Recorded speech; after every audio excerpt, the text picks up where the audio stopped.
Um, Continuing our reading from Bhagavad Gita as it is, chapter 18, text 63.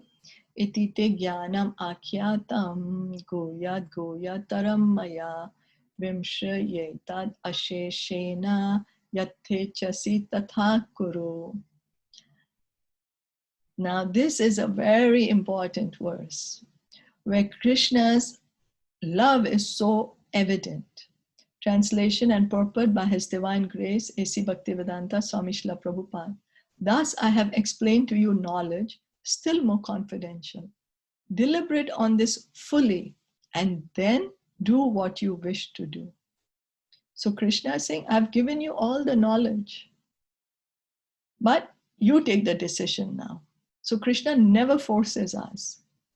Each and every individual living entity, he never forces us to do anything or not to do anything. He just says, this is the truth. What I'm telling you, this is the truth. You do this, you will get this. You do this, you will get this.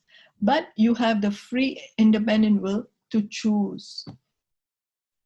You know, that is evident of Krishna's pure love to us. He does not force us. The Lord has already, it's like if a man puts a gun to his wife and says, you must say you love me. You know, then the poor woman out of fear will say, yes, yes, I love you. But then that's not love, that's fear. But if the woman out by herself comes and says, I love you, then that is love, no? So same, Krishna does not want us to come to him in fear. He wants us to love him because he loves us unconditionally. The Lord has already explained to Arjuna the knowledge of Brahma Bhuta. One who is in the Brahma Bhuta condition is joyful. So what is the Brahma Bhuta platform? Means the platform that I'm the soul. He's on the platform of the soul, not theoretically, but actually situated. He knows that he's the soul. So he's acting as the soul. He's feeling that he's the soul. He is in that condition, he's always joyful because the soul is always joyful. He never laments, nor does he desire anything. No sochati, no kankshati. He does not lament for anything because he knows he's not the body. And he does not desire. He desires only Krishna. Nothing in the material world can tempt him. That is due to confidential knowledge. Krishna also discloses knowledge of the super soul. This is also Brahman knowledge, knowledge of Brahman, but it is superior. So Krishna is giving all the knowledge. He's telling who we are, that we are the soul. And then on the platform of the soul, what happens? Then Krishna is also giving knowledge of Paramatma, of the super soul in each and every one of us. So Krishna is giving all the knowledge to Arjuna. And also the knowledge of the Brahma Jyoti. Here the words yatte chasi tatha kuru, as you like, you may act, indicate that God does not interfere with the little independence of the living entity. In Bhagavad Gita, the Lord has explained in all respects how one can elevate his living condition. The best advice imparted to Arjuna is to surrender unto the super soul seated within his heart. By right discrimination, one should agree to act according to the order of the super soul. That will help one become situated constantly in Krishna consciousness, the highest perfectional stage of human life. So Krishna, he is telling Arjuna, you surrender. I'm seated in your heart. You surrender unto me. You take the guidance from me.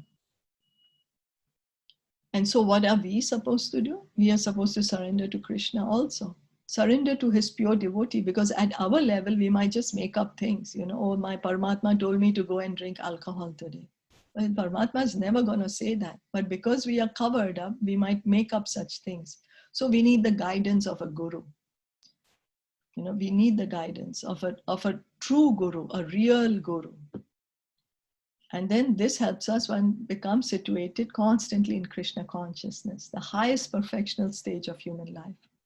Arjuna is being directly ordered by the personality of Godhead to fight. Surrender to the Supreme Personality of Godhead is in the best interest of the living entities. It is not for the interest of the Supreme. Now Krishna is telling us to surrender, not that he's going to gain some, millions of slaves for himself. Oh, you surrender to me and I'm going to slave, I'm going to whip you and make you do something so that you don't want to do. I'm going to abuse you and exploit you. No, Krishna is not doing that. Why is he saying surrender unto me? It's because that's our true position. Right now, we are thinking we are the body. So we are thinking we are independent. And that is our diseased condition. Because this body, anyway, soon we have to give it up and we will get another body for sure, unless we take up devotional service. If we take up devotional service purely under the guidance of a spiritual master, we can put an end to taking up another body and go back home, back to Godhead. That's the reason Krishna is saying surrender unto him. He is all loving. He does not want to see us suffer here in this material world. We don't even know we are suffering. We are like the camel who's eating the thorns mixed with the blood and enjoying, oh, so tasty. But it's our own blood, We don't realize that. We are still so attached to this material world. So Krishna comes himself, or he sends his devotees to wake us up, to make us aware that what is our true position. Before surrendering, one is free to deliberate on this subject as far as the intelligence goes. That is the best way to accept the instruction of the Supreme Personality of Godhead. Such instruction comes also through the spiritual master, the bona fide representative of Krishna. So we have the free will. Krishna is saying, I'm giving you all the knowledge, whether you want to surrender to me or no, that also is your free will. That's also your independent choice. Actually, that's the only choice we have, whether we choose Krishna or we don't choose Krishna, or we want to go away from Krishna. That's the only choice that we have. The rest all is taken care of by the material modes of nature. Yeah. Any questions or comments? All good. Okay. So we'll stop here for today. Yeah, perfect.